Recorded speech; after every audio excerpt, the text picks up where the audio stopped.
Sir ನಾವು ಮೊದಲು ಹೋರಾಟ ಮಾಡಿದಾಗ 45 ದಿವಸವರೆಗೂ ನಾವು ಹೋರಾಟ ಮಾಡಿದ್ವಿ ಸರ್.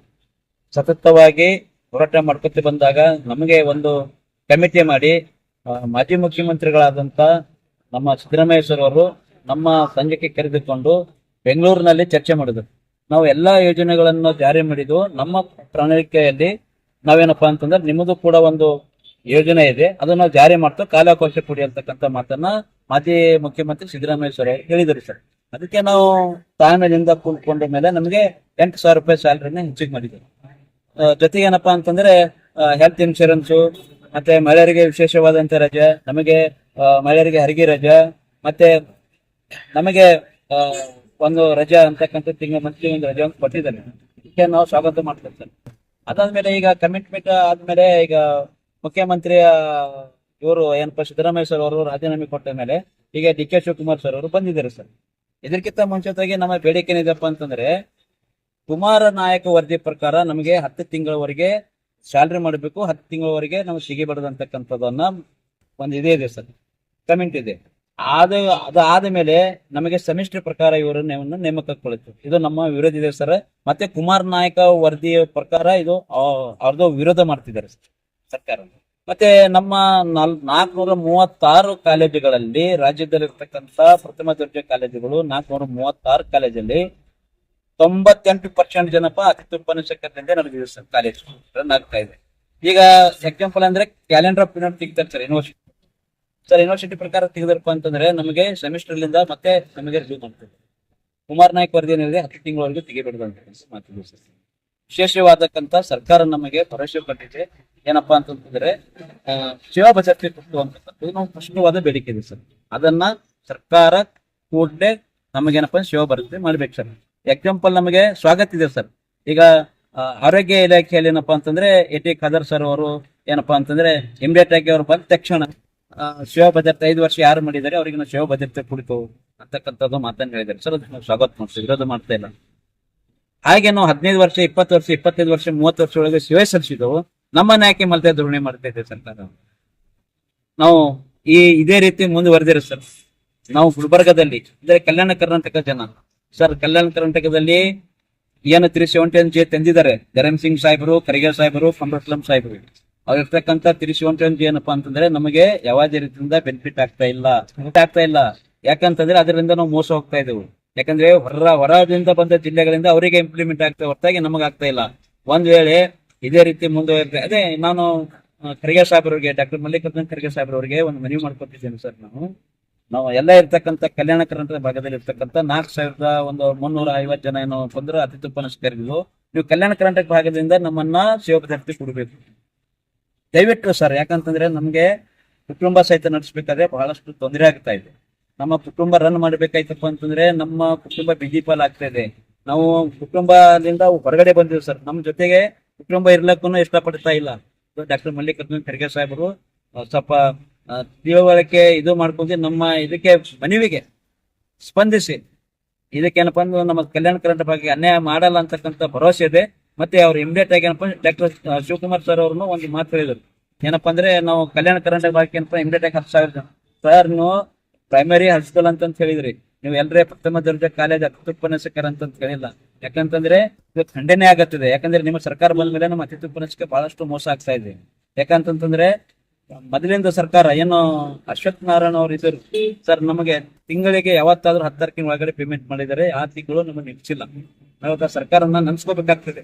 ಈ ಸರ್ಕಾರ ಬಂದ ಮೇಲೆ ನಮ್ಗೆ ತುಂಬಾ ಅನ್ಯಾಯ ಆಗ್ತದೆ. ಅದಕ್ಕೆ ನಿಮ್ದೇ ರಾಜ್ಯದಲ್ಲಿ ಇರ್ತಕ್ಕಂಥ ಸರ್ಕಾರ ಇದೆ ಡಾಕ್ಟರ್ ಮಲ್ಲಿಕಾರ್ಜುನ ಖರ್ಗೆ ಸಾಹೇಬ್ರೆ, ದಯವಿಟ್ಟು ನಮ್ಮ ಕುಟುಂಬನ ನೀವೊಂದು ರಕ್ಷಣೆ ಮಾಡ್ತಿರತಕ್ಕಂಥದ್ದು ನಮಗೆ ಭರವಸೆ ಇದೆ. ಮತ್ತೆ ನಿಮಗೆ ನಾವು ಒಂದ್ ವೇಳೆ ನಮ್ದು ಕೆಲಸ ಮಾಡಿಲ್ಲ ಅಂತಂದ್ರೆ ನಾವು ಕಲ್ಯಾಣ ಕರ್ನಾಟಕ ಭಾಗದಲ್ಲಿರ್ತಕ್ಕಂಥ ಎಲ್ಲಾ ಅತ್ಯುತ್ಪನ್ನಸಕರು ನಾವು ಡಿಸಿಷನ್ ಮಾಡಿದ್ದೇವೆ ಸರ್. 2-3 ತಿಂಗಳಲ್ಲಿ ನೋಡಿಕೊಂಡು ನಾವು ಮರಣ ಹೋಮಕ್ಕೆ ನಾವು ಏನಪ್ಪಾ ಅಂತಂದ್ರೆ ನಾವು ಇವತ್ತು ಪತ್ರಿಕೆಗೋಷ್ಠಿಯಲ್ಲಿ ಕೂಡ ನಾವು ಮಾತಾಡಿದ್ವು.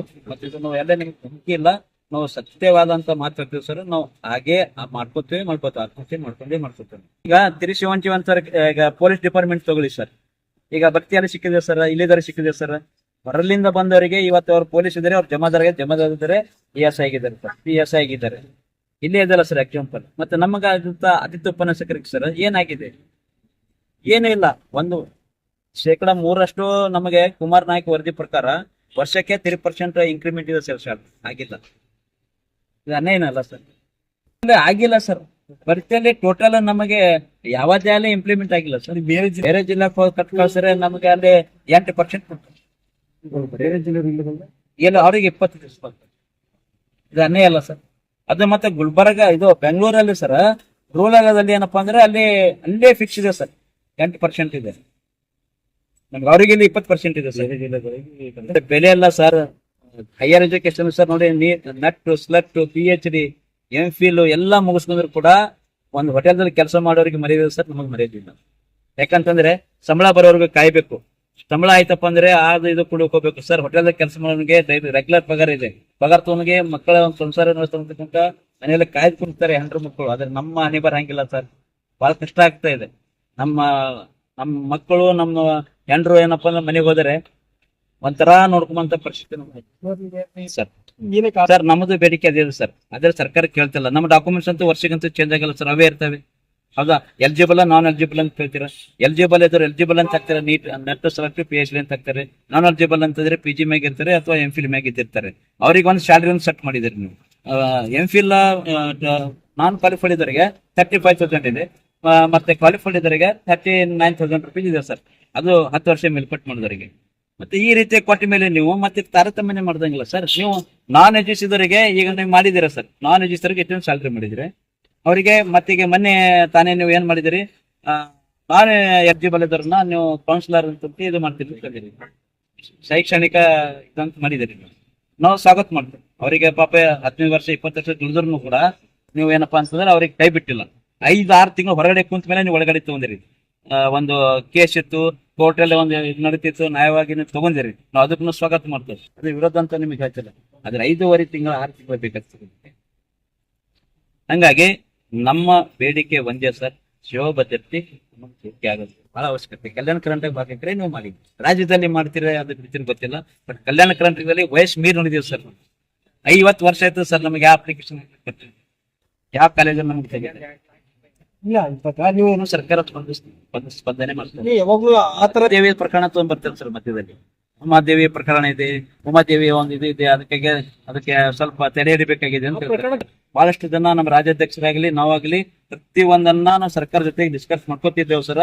ಮಾಡೋಣ ಅಂತ ಬಂದಿದ್ರೆ ನಾವು HK ಪಾಟೀಲ್ ಅವ್ರಿಗೆ ನೆನ್ಸ್ಕೋಬೇಕಾಗುತ್ತೆ ಸರ್. HK ಪಾಟೀಲ್ ಅವರಿಗೆ ಮತ್ತೆ ಬಸವರಾಜ್ ಹೊರಟೀಶ್ವರಿಗೆ ನಾವು ನೆನ್ಸ್ಕೋಬೇಕಾಗುತ್ತೆ.